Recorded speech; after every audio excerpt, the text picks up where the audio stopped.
Hello and welcome to the Solve Network. My name is Shane Borza and I'll be your host. Along with my co-founder Benjamin Goss, we'd like to welcome you. Our mission is to provide solutions and create a network of experts for you to learn from.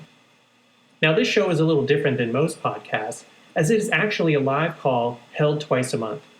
If you can, please join us on the first and third Thursday of each month so you can get your questions answered live and direct from the experts themselves. If you're an expert, please contact me at shaneborza.com so you can be a part of the network. And now, here's our show. Today on the Solve Network, we have special guest expert Alexandra Borbolla, who is going to talk to us about how best to share your story, not only for you as a person, but for you as a business. Alexandra has a long history in both art and business. She has a background in writing, photography, speaking, and film. If you are looking for a better way to share the story of who you are and what you do, you don't want to miss what Alexandra has to say. Hi, I'm Shane Borza, a climber, creator, and coach, and I want you to build the skill of health and fitness. My new course is a priceless gift to you, and it's available exclusively on ponoquest.com. That's P-O-N-O Quest.com. Build the Skill is a minimalistic, functional, real-world fitness program which can help you to move better and get stronger faster. I can't wait for you to check it out, and when you do, please let me know how it helps you. That's Build the Skill at ponoquest.com. So with that introduction, I'm going to hand things over to Alexandra, and again, thank you for joining us, and take it away. Well, thank you for having me. It's very exciting. And as I was talking to Shane about this and how had this become myself today and what I can offer to the world and the people around me that hire me, it's exactly that. It's how do you tell your story? I've been working with schools. I've been working also with organizations for kids and adults with special needs, and prisons. And it's all these organizations are looking to tell their story, to move and touch people, so they want to participate and they want to help. So one thing that I have found throughout the years, combining the background I have in psychology and all the preparation I've been taking of human development, the coaching, but also the filming, and I have a bachelor's degree in communication. And how do you communicate through images and through a story? Is that for me the first thing is to find that we all human beings are moved through. Like, for instance, belonging and significance, for me, are key values and words in order to tell a story.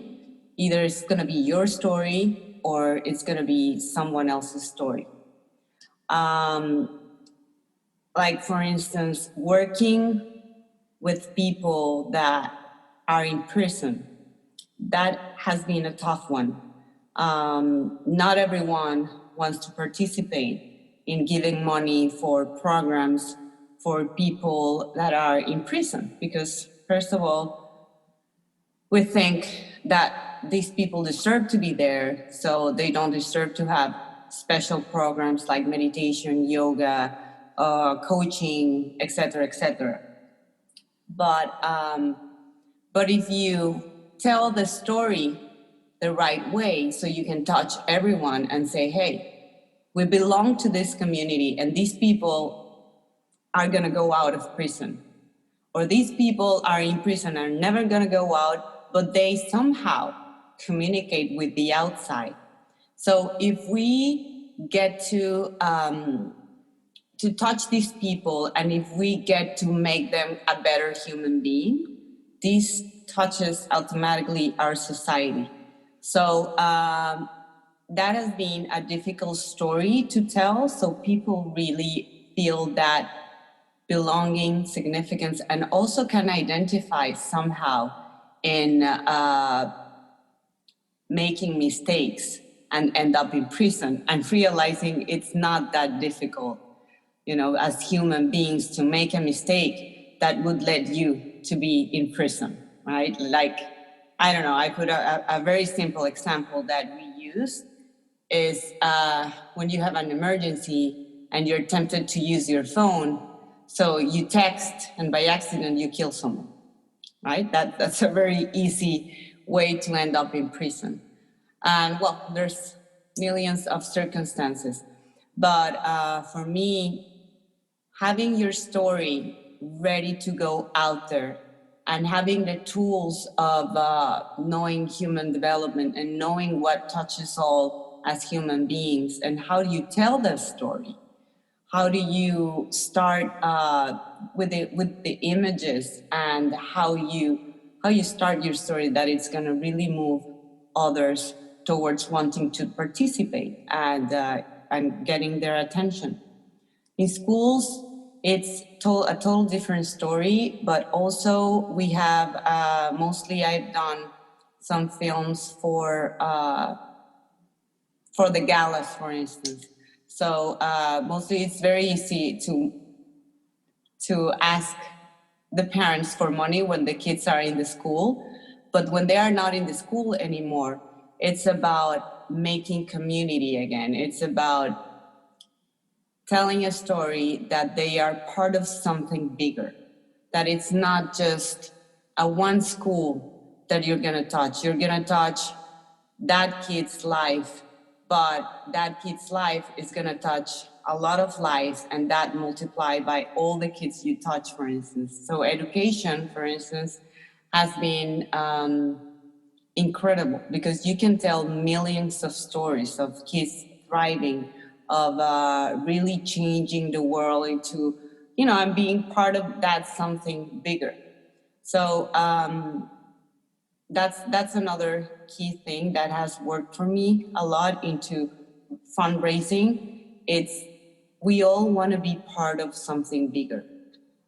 We tend to look for a purpose, tend to look for something that kind of makes us vibrate, like that passion we put into things that we know that it's going to change something, but something that it's not just for ourselves or to feed our ego. It's something that's going to move something else, and that as human beings touch that part of being happy, and not just being happy but being fulfilled.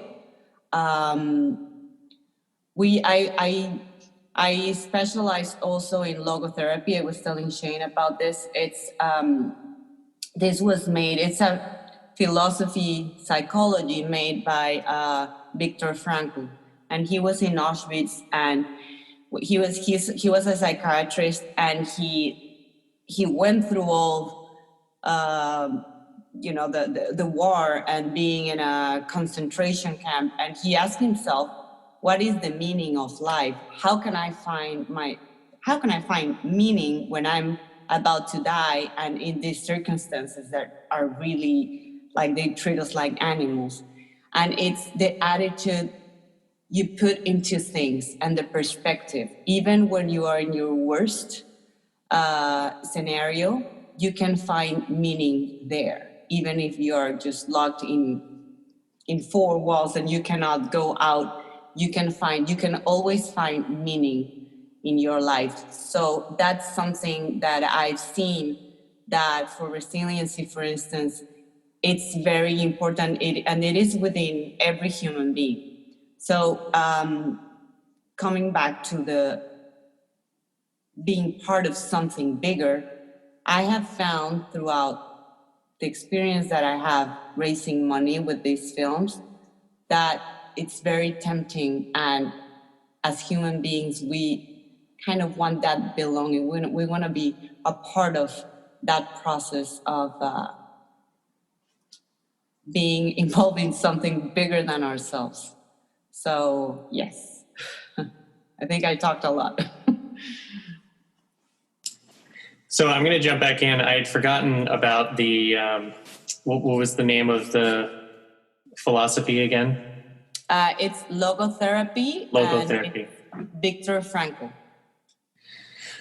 So, and again, I think that this speaks to something that we haven't talked about overtly, but kind of on the periphery. It's the basis of everything that because so normally, again, there's 4 of us in the group. So the 4 of us have been talking since April about how do I write my book and get it out? How do I become a speaker and then get on the stage? How do I connect with the audience? What's the story I want to tell the world? How do I represent myself? And so I think there's a lot there that is going to help us, even if it's a lot of homework. So I'm exchanging with a mutual friend of ours, Milena, for business coaching, and I'm processing and editing her podcast for her. And she told me the 3 things that really stood out were, she asked me, why do I want to be a coach? And I said, because I want to help people. And she said, okay, that's the surface answer. Ask yourself 5 more times, but don't allow the answers to parallel on the surface.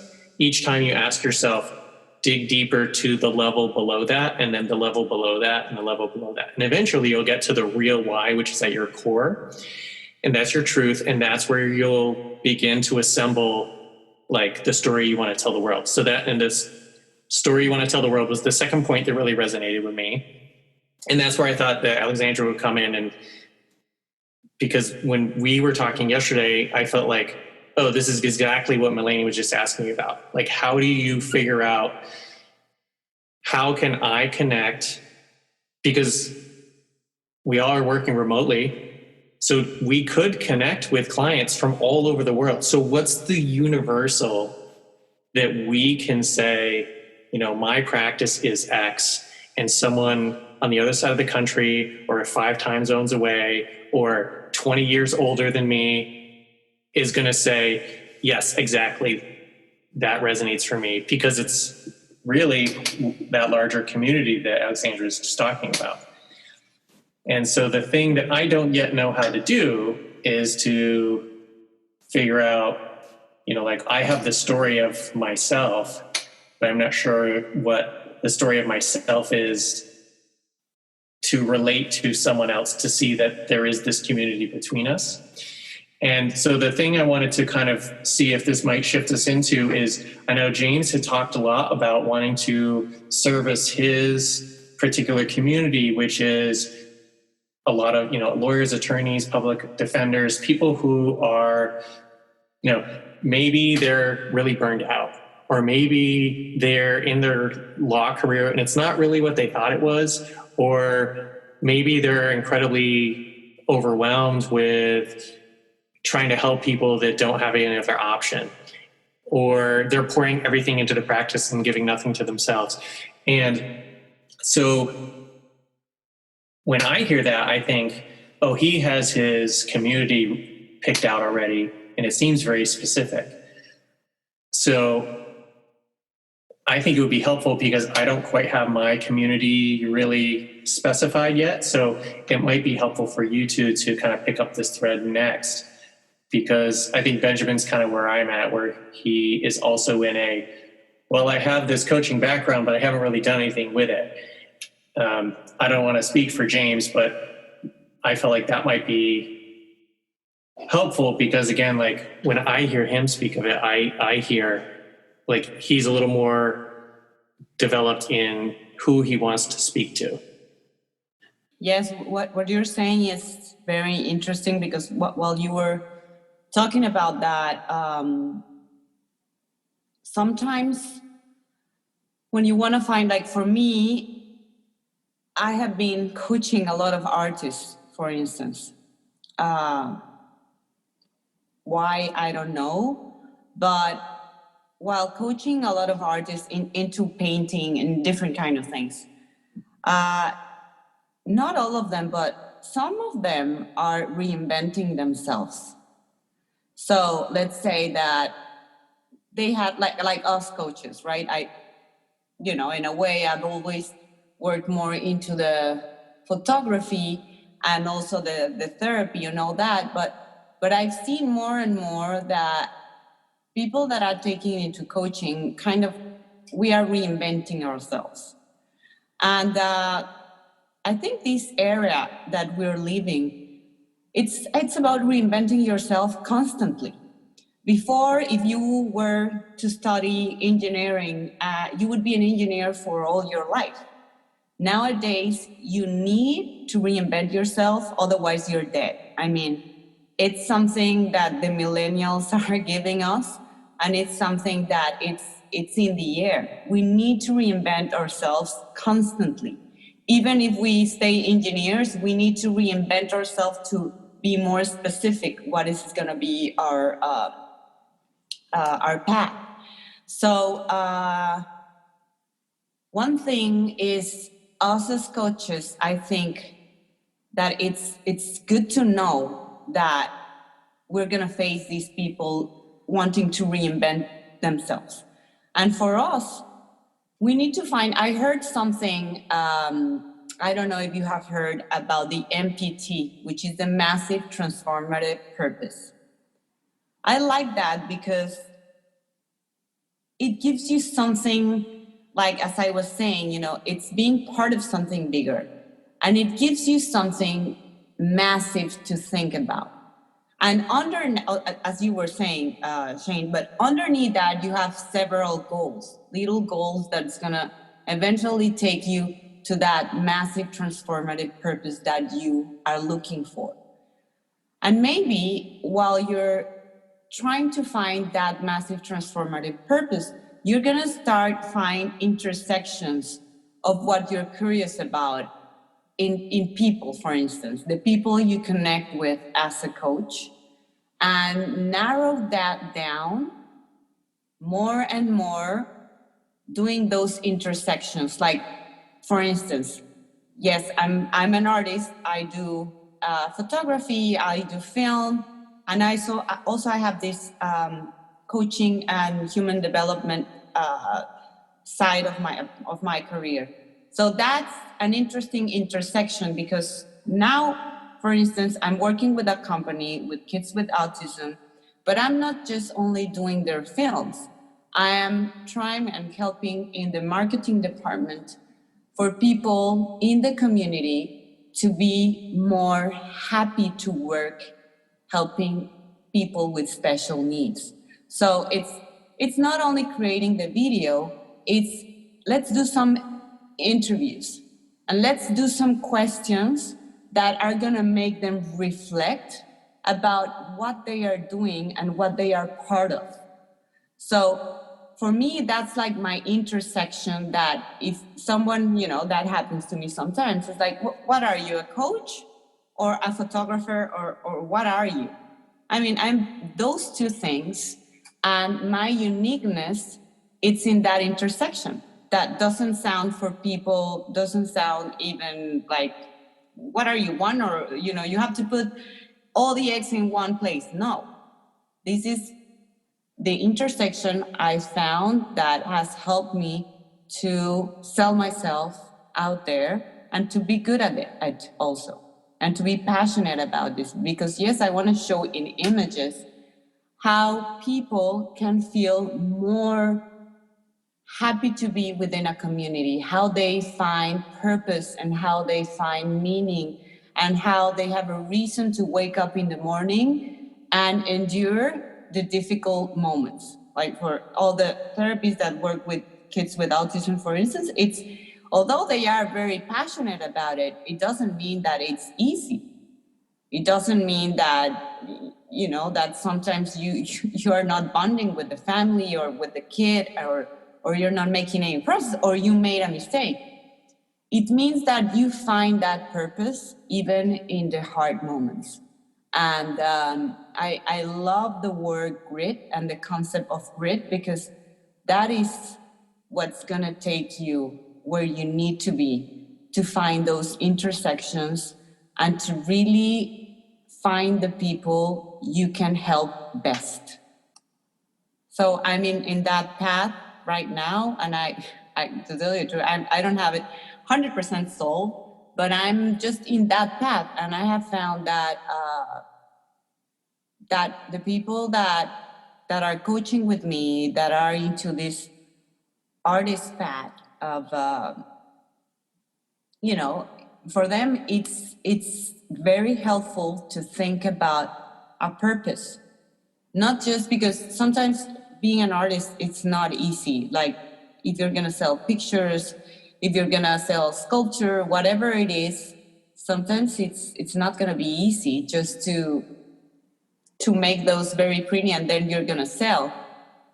Nowadays, if you're gonna sell on Instagram, if you're gonna sell on whatever it is you're gonna sell, you need to have a statement and you need to have that significance and belonging with the people that are seeing you and that may want to buy from you, because there's too much of a competition.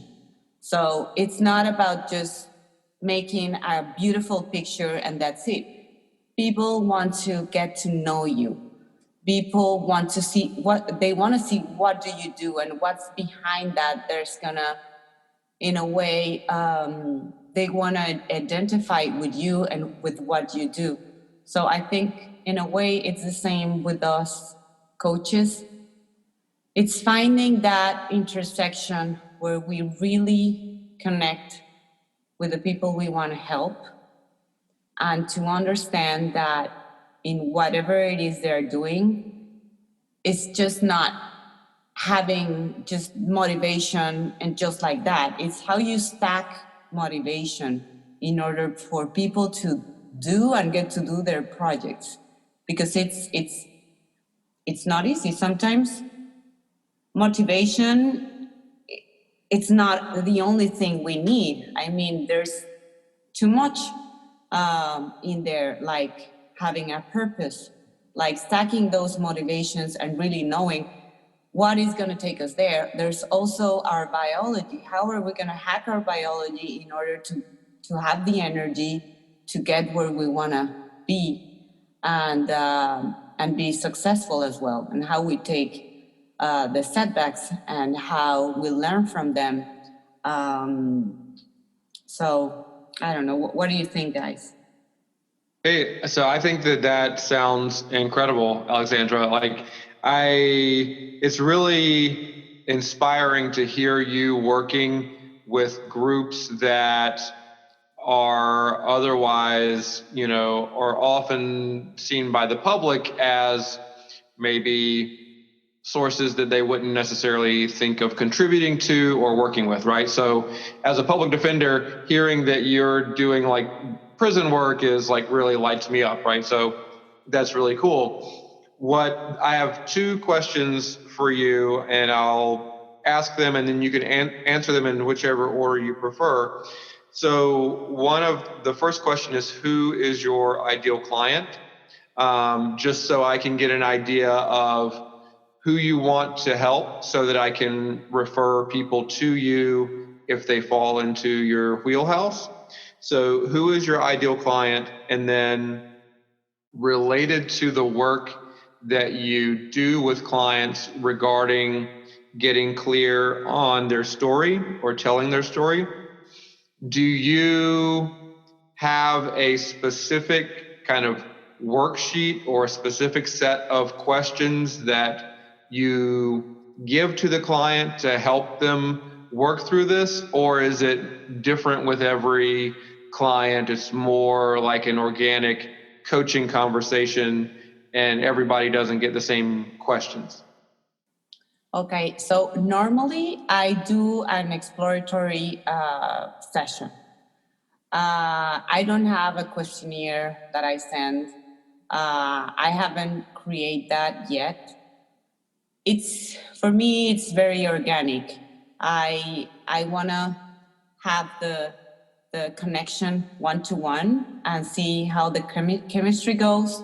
Because some people don't like to fill up questionnaires. I have found. And for me, that very first exploratory session is what brings to the table what and how am I gonna approach the coaching. The next question was about what has been, what is my favorite client. So there, I'm kind of in a way in the coaching, in the one-to-one coaching, because I feel like in the one-to-one coaching, I have been successfully coached artists and also people that like I have also these two clients that I have now that are in the politics, and they make speeches and they are very passionate about changing the world, but they have this political side that I'm not political at all. But for me, that concept of a massive transformative purpose and how do you stack the motivators and how do you move people, it's incredible. I love that because I myself like to like public speaking. I always tell my kids that I've always wanted to be a rock star, but I don't sing or play any instrument, so I use my voice to inspire. So I have had the opportunity, not many times, but I would in the future, to stand in an audience full of people. Like the first time I did that in front of 300 women prisoners in Tijuana. So, and I was talking about resiliency. Imagine that challenge. I mean, that a blondie just arrived that is not in prison and talks to you about resiliency when you're a woman that, for whatever reason, you're locked out in prison. That was pretty challenging. And I was really scared. But once I got in front of those women, something just happened. And I became like in this kind of flow so I am very passionate about coaching people that do that, and also me myself being there, just getting into this force, whatever it is, flow or whatever, that you get in front of people and you get to inspire them and move them in a special way. So for me, this experience of coaching artists and finding that also that massive transformative purpose, or with these politicians that are giving speech all the time and how they move people, and to really find in themselves how to get into flow for being able to do that and to really connect. Those two are my favorite clients. And in the other hand, what I do, like with the schools and with the companies that I work with, I really love to coach, inspire throughout the films we make, just to make everyone, feel that belonging and that significance and that purpose. Cool. Yeah. So is there kind of any overlap right now between the storytelling that you're doing for big organizations and the work that you're doing with coaching clients? So for example, are there coaching clients that you have? They're artists, so that means they're basically in the business of selling their art. So are you working with any of those coaching clients to tell their story through film or photography? Maybe they're already telling their own story through through their work. But I guess the question that I'm having is, like, suppose I, as a coach, wanted to tell the story of my own clients so that my clients can see, okay, this was life before coaching, this is life after coaching. So basically, do you do that kind of work for individuals, or is it only that you're doing that on? Like, is it cost prohibitive to do it for someone like me versus, what you're doing for big organizations? Like if we were gonna do like a video of your story, your branding, what do you do? What do you do, and what's your magic? Let's say. Yes, yes. I never done it like that, but of course. I mean, I was part of a project called Human. This is a very nice project because this filmmaker got his helicopter broken in Iran a lot of years ago, well, like 10 years ago, and he was taking photographs from above, right, in his helicopter. But then he was stuck there for a while, and he was asking and interviewing people about life and about pain and about happiness and all that. So just for doing that, he started a movie, right? So he started a movie about just stories about people. And I was very happy to be part of that, because I realized that every story, your story, with the coaching and how you transform others through that energy that you put into it, and people can just be aware of what's happening in their life just by you being there, listening and putting your energy into that. It's like that container. It's like that place where the magic is gonna be. So of course, I every story, and even, I mean, much more in what we do as coaches and what you do as a coach, it's totally, it's gonna inspire, and there's a lot of story there, just as you're saying it, you want to be part of transforming and helping others reach their goals. Why do you want that? Where's your magic? So yes, people want to know, and there is a lot of curiosity there. I'm curious already. Why are you doing this? And why do you want to inspire and put it out there as a story? So yeah. I was just gonna toss out a question. Does anyone think that there's a difference between how was I gonna put this? Is there a difference between the organizing truth and or organizing principle, depending on how you want to put it, and your, I guess I would say your mission statement? And some people combine a vision and mission statement. Some people are very specific and separate them. So I'm just curious, since we seem to be talking about purpose and how that communicates through passion, it seems like those are questions that should at least be considered, depending on how, I guess, you individually want to handle it. So I just took a class on this, but before I share what I was taught in the class about the difference between mission and vision, I'm really interested to see if Alexandra or James has anything on that. I'm very curious about what you learned in your in your course, but yeah, no, it's very interesting, the difference between those two, because they can mix. And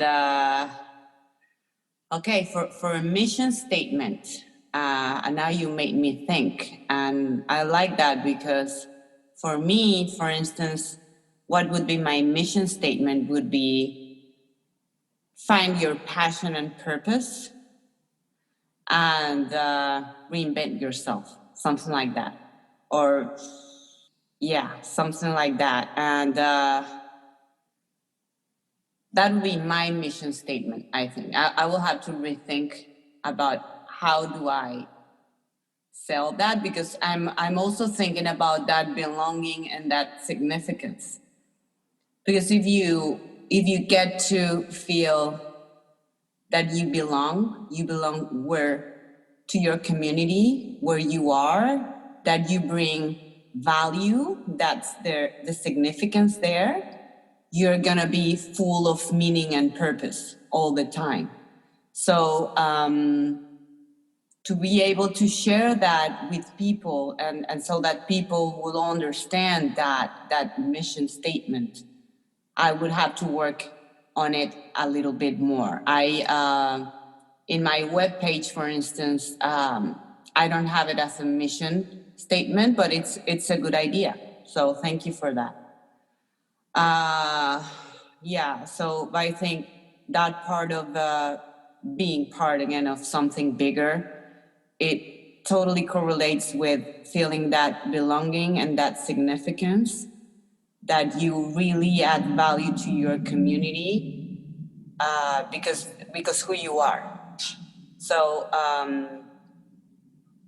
again, reinventing yourself and keep growing and learning and reaching mastery. You know, I would have to, you made me think a lot, because I would have to kind of separate those into what would be the mission statement and what would be the vision in order to communicate all this that I'm saying in the right way. This is kind of very on point for what I'm experiencing right now, and or having a challenge with in my coaching practice, which is I feel like, oh, Shane's back. Awesome. Shane, do you want to jump in and finish your thought on mission statement versus vision statement? Yeah, sorry everyone. I don't know where you last heard, but basically I'll just nutshell it. So the three main points were a mission statement, a vision statement, and values. They're important for different reasons for public facing and then internal facing. Values enable people to feel like they can connect with you, because then it's a a shared value is literally like, oh, that which you say resonates for you resonates for me, and now I feel like we have a connection. So mission statement basically is where you are now or what you're currently doing, and vision is where you want to go in the future or what your future service is going to be. So for instance, a lot of the new companies like Tesla and things like that, the so-called disruptive companies, they are currently doing something like, oh, Tesla, they make cars that don't need gas and oil. And then their vision is to basically do that in other industries and create new technology that will enable us to have this, eco, green, sustainable world. And they're not doing it yet. But because of what they're doing now, we can all see that where they want to go is probably the direction they're actually going to get to. So that's basically the difference between, this is what I'm doing now and this is what I want to do. So I want you to connect with me through my values, and then I want you to go on this journey with me from my mission to my vision. And let me jump in there, because that is the vision. It's exactly what the massive transformative purpose is. It's like for Google, their massive transformative purpose is to gather all the information of the world and make it available. So it's something that it's doing. It's the vision. I mean, it's happening now, but it's doing. And I've read something about also. It was not specifically about Tesla, but it was Elon Musk. Massive transformative purpose was to reach beyond the world, right? So going to Mars or whatever, so it's totally that. It's that vision you have for the future, that it's gonna make it big or it's gonna grow into that. You have that vision. And yes, I agree about the mission and the values. Actually, in the company I'm working for right now, we use a lot the mission statement to align our employees' values with the company's values. Because if you get to align those, it's your belonging in the company, it's stronger. And you will not go with the competition. In what we do in services for people with special needs, there's a lot of competition in between companies because you have these, we call them BIs, it's behavioral interventionists. And they are very young, you know, they are in between 20, 25 years old, and they just need this certification to become a BI. So they take like a very short but very professional workshop, and they become a BI, and they are instructed by their BCBAs. So it's very easy that they go with the competition. So in order not to have that to happen, we are creating this, we are making the mission statement stronger. So it aligns with their values, and it makes it also like a lifestyle for them. Because we nowadays with the millennials and the millennials not being very loyal to one thing when they don't feel the values are aligned, this plays a very important role in people to stay in their company. So yeah, that about the values you mentioned and what the company is doing now, and that the mission statement, it's about the values and what's happening now. It's totally internal. I mean, as you say, you know, if you want to see like the mission I work also for the mission statement of the school. This school that one of their main values is being diverse. So you will have to go to the webpage and look that up, and then you will see the whole mission statement and all the values within it. But mostly it's for the community within that the mission statement becomes very important. You know what occurs to me, the two quotes that I wrote down, there's the Stephen Covey quote of beginning with the end in mind. And then there's the book by Simon Sinek, which is The Find Your Why. And so I feel like this discussion is kind of like a marriage between those two things. And what I would really love to hear from all of you is how you maintain or inspire yourself, because that really seems to be kind of what we're talking about here. Is Shane was talking about how, you know, he's being lit up by this film project, and, you know, however many months ago you were really excited to get the job with, you know, Human Performance Institute, right?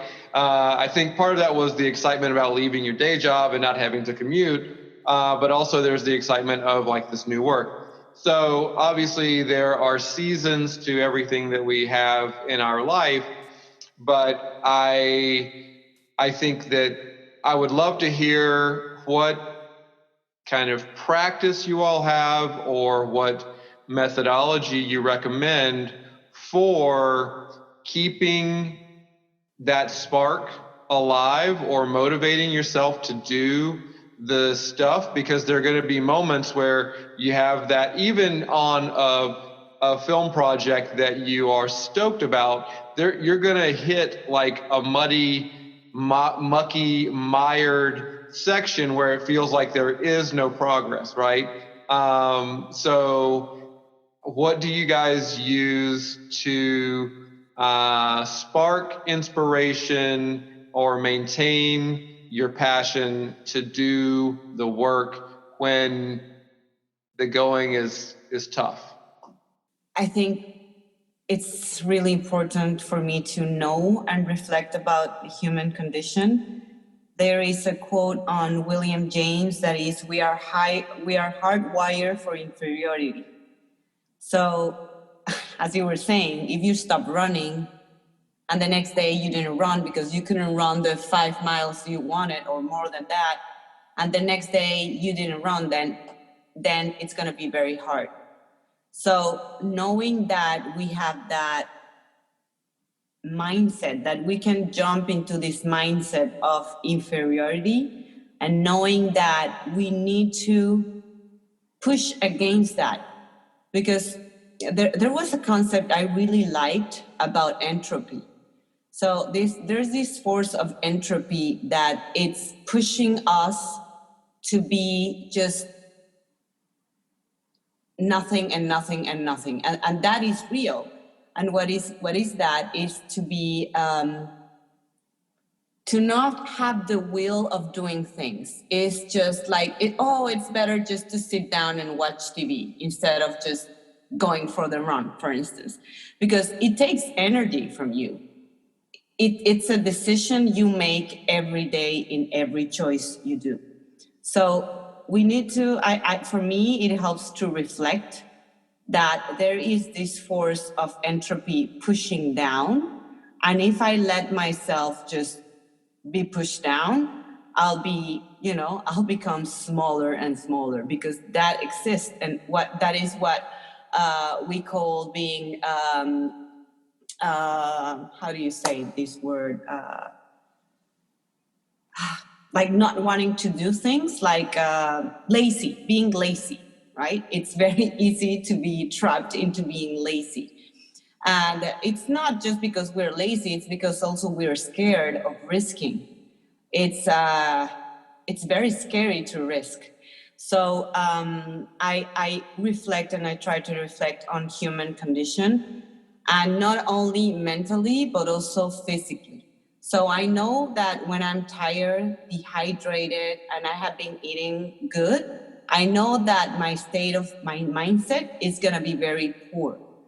And so knowing that, I know that this shall pass, but I need to get that recovery period that it's needed by the body and by the mind. So when I find myself like lacking motivation, like scared, or I feel lazy, instead of telling myself, and just going into that mindset how come I'm doing this or I'm not doing that, instead of going there, I just know that it's a human condition to be tired, so that your mood changes, and that puts you like in this red light of you need recovery. And whatever that means for you, is it yoga, or is it meditation, or is it just a quiet time? But it's a need we have as human beings. And then also knowing my human condition, I know that I have a growth mindset in a lot of things, but I also know that I have a fixed mindset in some things. And that fixed mindset gets to me when I'm scared of risking things. So I know that when I exceed myself, let's say that I'm into a project and I get out of my comfort zone 120%. I get too scared because I'm 20% above my comfort zone. So that, for me, for instance, doesn't work, because it will be very easy to drop everything because I'm too far away my comfort zone, and it's very easy that I blew it. So for me, what works, and I heard about this concept of giving your 104% get out of your comfort zone. And by doing that practice over and over again, you will get to that 20% extra that you want. But you cannot do it in just one. You need to be able to measure your risk, so you de-risk as well. So you don't blow it, because you don't want to blow it. You want to get into that place where it's out of your comfort zone, and it's you're building this mastery into your practice, but also you don't want to go beyond that, because for me that doesn't work, because I'm gonna blow it, or especially if it's a project that it involves more people, so you don't want that. So it's in my routine, as Shane was saying, I need to have recovery time. It's very important that when I'm facing a problem and I don't see a way out, I have the discipline to say, stop, go for a walk, or go to sleep, you need this recovery time because you're just hitting a wall that it's not going to come through just by thinking or using the intellectual side of our intellectual intelligence. So it works a lot to get into flow again, to put myself into doing something completely different that just puts my mind like in this mode of wonder, for instance.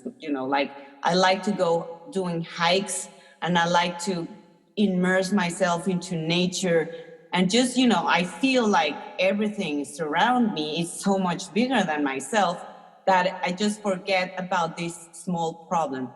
And that sometimes it does work. The next day I'm kind of having a breakthrough, not only of an idea, but I'm kind of having a breakthrough into this motivation that I lost the day before. So it works for me just to know my nature as a human being, to know that I can get into these dark places when I'm tired, and know that that is my biology, which is very important, and to just seek again and question myself into my passion, what I'm curious about, just to find that intrinsic motivation that that comes within that purpose. But I'm very, very careful with my recovery time, because I have found that that can drain me all the way. Willpower has a limit. You can start the day with a lot of willpower, but then if you don't get to rewired with that willpower, that will wear out. So for instance, for me, it works like if in the middle of the day or the end of the day, I need to finish something and I'm not having the enough motivation, for me, it's good to go have a run, because there's biology behind that. That if you go have a run, you're going to have endorphins after. So you come back from the run, you go into your computer, and suddenly you have more willpower. But it depends on how I want that recovery. I might just have a walk or just meditate or whatever works for you. But yeah. I don't have any other questions, but one of the things that I would kind of offer as a challenge to all of us is to write a mission statement, a vision statement, and a set of values. And I'm wondering if that is something that should be done. I'm wanting to get away from should. So I'm wondering if we could do that for ourselves personally,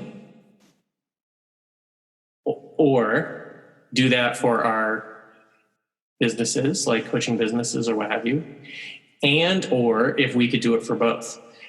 I would like the challenge of doing that for myself personally, and then separately doing that for my coaching business, because I am interested to see if I have different outcomes or if there's overlap between the two.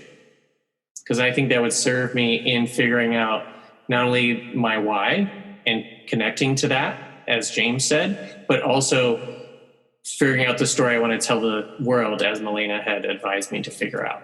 So we're into our last 5 minutes, but I'm happy to have anyone comment on that before we kind of wrap up.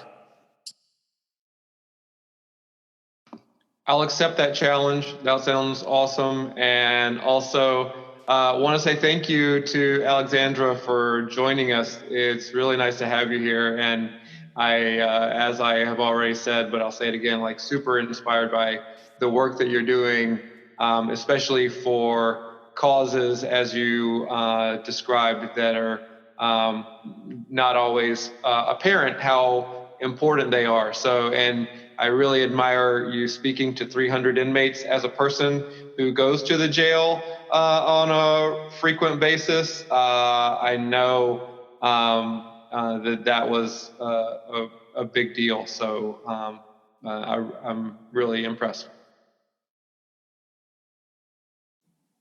Well, thank you. It was great. I accept the challenge. I also want to write that for me, and it's a good exercise. So thank you for that, and thank you really for inviting me here. It was very inspiring as well, and well, looking forward into doing the mission and vision statement for myself and my company. Alexandra, thanks again. And if you can just email me that stuff and then I'll send it out to everyone. Sure. Thank you so much, guys. Bye-bye. Scene 1, Apple, take 1. Hi, I'm Shane Borza, your content creator coach. I have 2 books on filmmaking, Film Notes, where you learn to write, direct, and produce, and the Film Notes Workbook, where you can learn checklists and paperwork to streamline creating your content. Available at shaneborza.com. I also have filmmaker resources like the Paperwork Bundle with over 300 documents, the Sound Effects Bundle with almost 3,000 files, and the Music Bundle featuring 900 tracks of all genres. Want to build your professional credits? Become an associate producer and get listed on IMDb.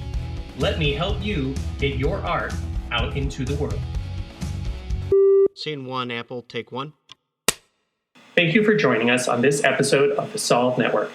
As a reminder, these calls are held live on the first and third Thursday of each month. If you'd like to join us as either a listener or guest expert, please contact me at shaneborza.com.